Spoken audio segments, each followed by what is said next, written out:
Okay, this one is interesting. One of the most recent Dragonflight builds added the credits. And that means it's time to find out if Blizzard have been telling the truth. The truth about how much they have grown their team, and about how fast their content will actually be released, because Blizzard did say that they intend faster patches. Okay, now for the good news.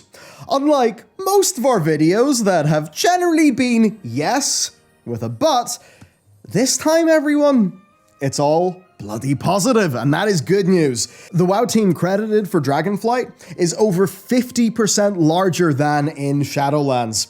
Technically, at least, and new job titles give us a hint that serious changes have happened under the hood. And pop off that hood, and today, you'll find our sponsor, squarespace.com/Bellular Gaming, where code Bellular Gaming gets you 10% off an annual plan. They are my go-to for building a web presence, where their easy-to-use, award-winning templates get you off to a fantastic start, which you can then build on by using their intuitive page editor.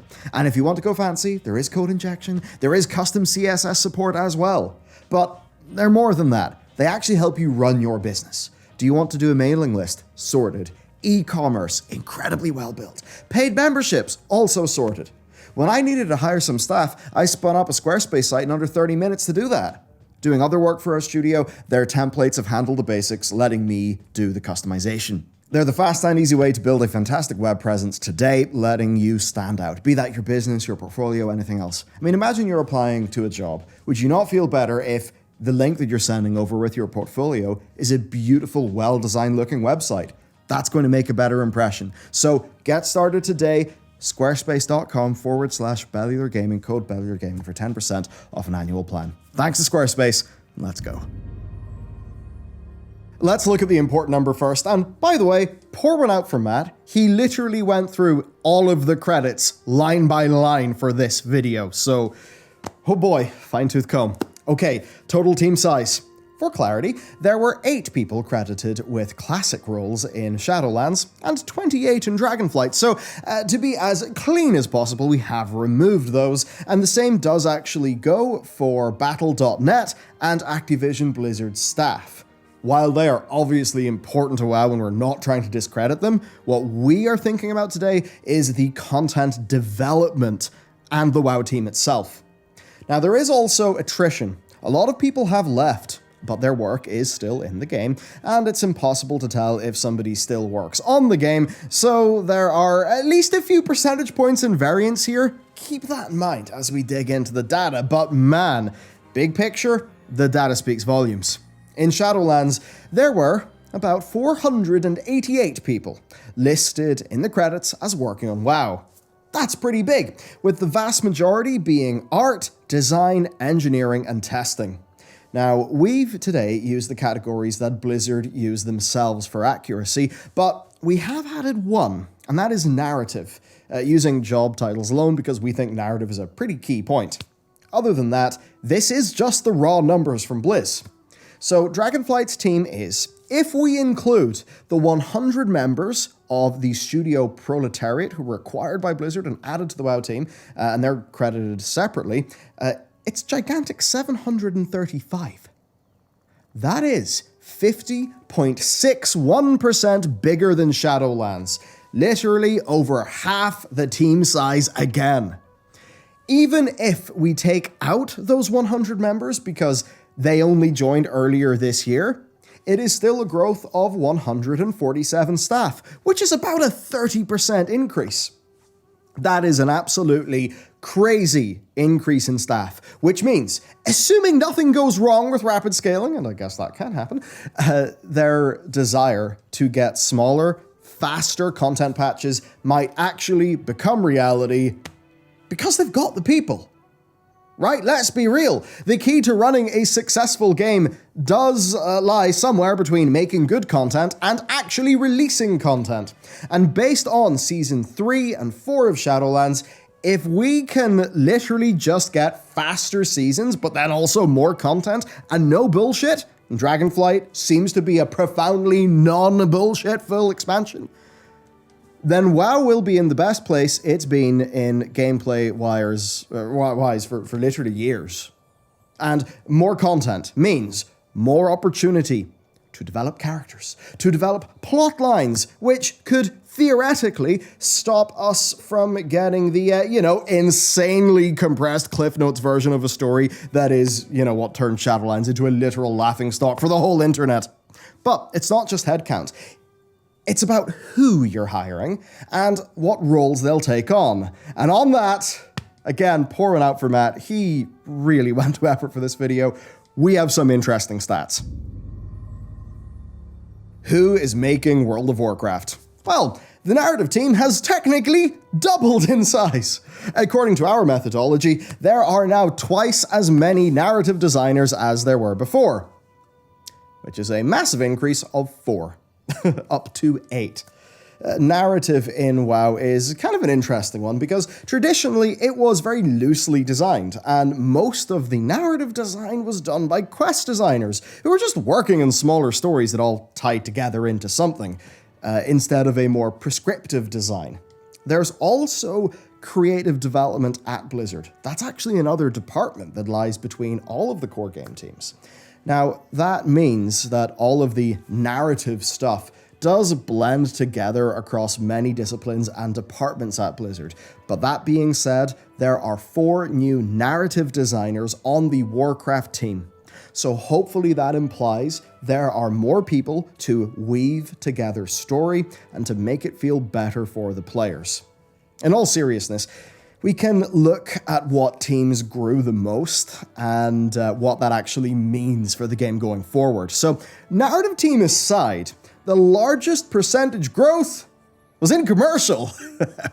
Comparing the two, the difference is that they hired a lot of staff who are in publishing and marketing.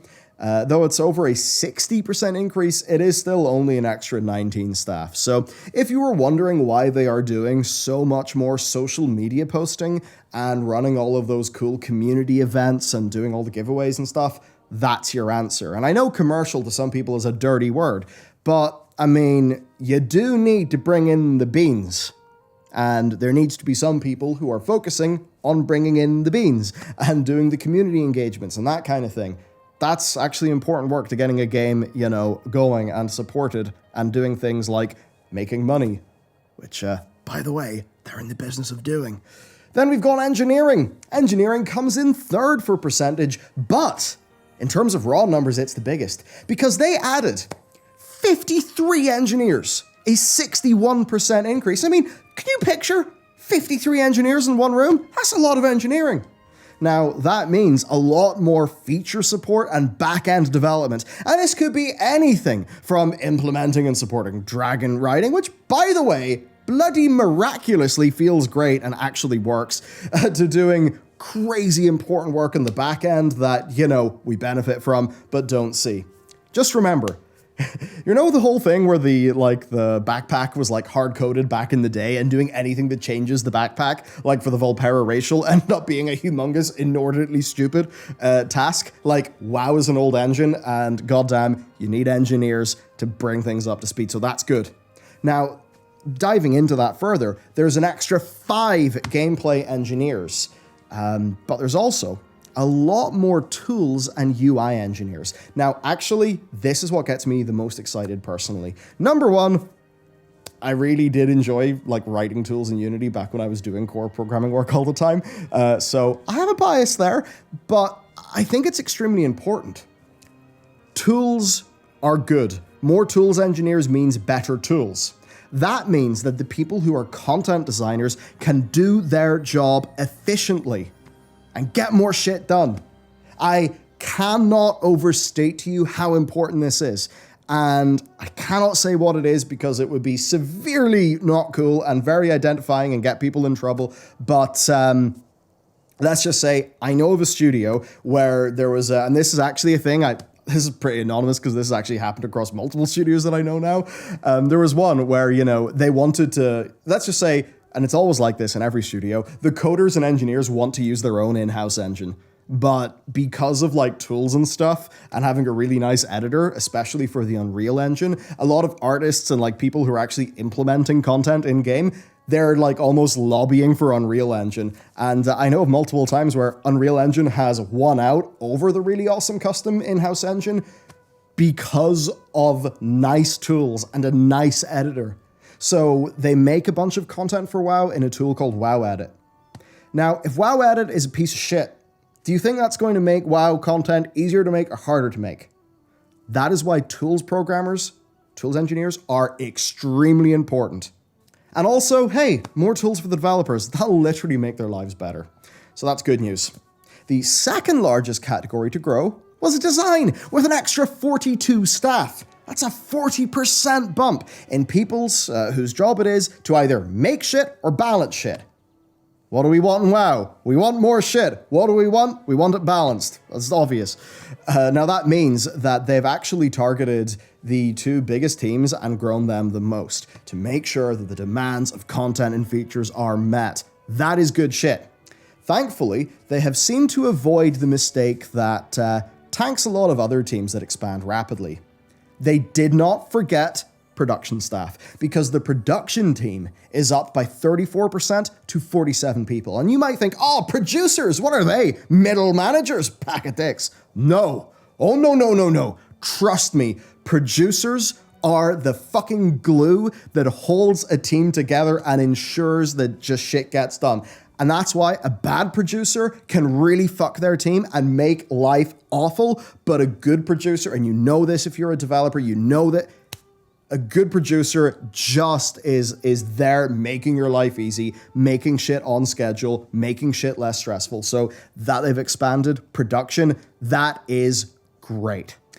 Leadership also grew a lot, but most of that is reflecting promotions or new responsibilities. But it does let us segue to some important stuff though. World of Warcraft's new directors. So Ian Hazzikostas is still at the helm as game director, but now he's got two people up there with him, Jeremy Fiesel and Morgan Day. I knew about Morgan being associate game director. I did not know that Jeremy got the promotion as well. Jeremy, as an example, he's the guy who went to bat and I think led, he was like the tip of the spear for the Timeless Isle, which was, of course, a very, very well-regarded feature. And you will have seen, Morgan in a lot of interviews, Jeremy in a lot of BlizzCons and stuff. Now, that to me, that there's these two associate game directors, that does imply more shared responsibility for the game overall. I do like that. I also think about, say, some of the core competencies of people. I'm not 100% sure about Morgan's in-game background. I know that Ian's in-game background, he is a big theory crafting guy. He actually got his job, actually quite a few people from this guild and forum, Elitist Jerks, if you started the game around when I did, you'll know about EJ. That was kind of like theory crafting, sort of numbersy stuff. Ian, of course, was working in encounter design and then systems design. As an example, he was an encounter designer, I believe, whenever Throne of Thunder, which was one of the most slapping raids out there, whenever that came out. So I then look over to Jeremy, and there's a bunch of world content stuff and things like that I've liked that it seems like he's led. So perhaps if at the director level for the game, there is a more broad set of gameplay styles and interests being represented, that might be good for most players, I'd hazard to guess. Anyway, it does imply some shared responsibility. That is a good thing. Blizzard actually did that with Overwatch 2, where its current director actually served as Jeff Kaplan's assistant director for a very long time. And it also reflects something that Matt and I talked about a while ago on our stream, and that is that the game is maybe too big and too wide for one director to keep focused on ensuring that every sort of player is happy. That's why I think that sharing the responsibility across people with different focuses might be helpful. So all in all, it does seem like real organizational change has went down, and I think that bodes well. Another great change is that there are now 2 named lead encounter designers, up from 0. And to cut a long story short, more team leads as the headcount grows means that, you know, they know what they need. They know they need more leadership. It's hard to understate just how important this is. Having people who are officially in charge of parts of the game, that means that there is internal accountability, and for workers, that means there is clarity. As an example, if Vault of the Incarnates fights end up not being fun or having issues, then the lead encounter designers are the people who, well, you know, the buck stops with them. That is a healthy thing to have within an organization. It's not about slamming people, it is about having feedback loops that allow for meaningful forward progress. Honestly, there isn't even much more to go into. This is just great news. Blizzard have actually put their money where their mouth is, to the tune of many millions of dollars in wages alone, to actually give World of Warcraft the resources that it needs to grow. I mean, for the longest time, have you not kind of felt like, hang on a second, you are making the most goddamn money of like an MMO fucking ever. You are making boatloads of fucking money, and why does it feel like there's 3 people making the game?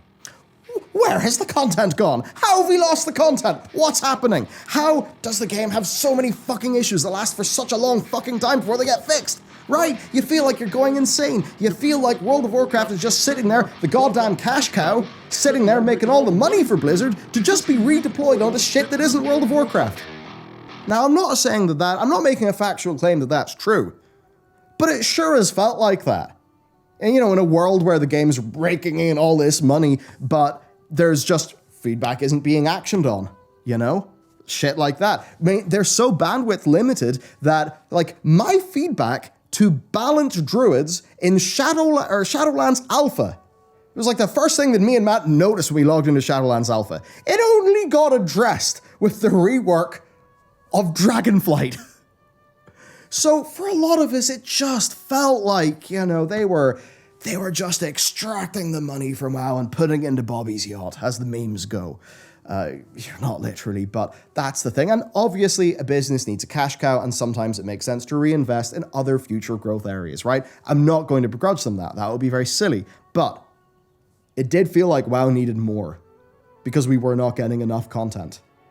And whenever we see, like, literal evidence that they are making reinvestments into the game, that makes us feel good. Here's a good example of that. A lot of us could look at the FF14 in-game shop and think, holy fuck, that is really bad compared to WoW.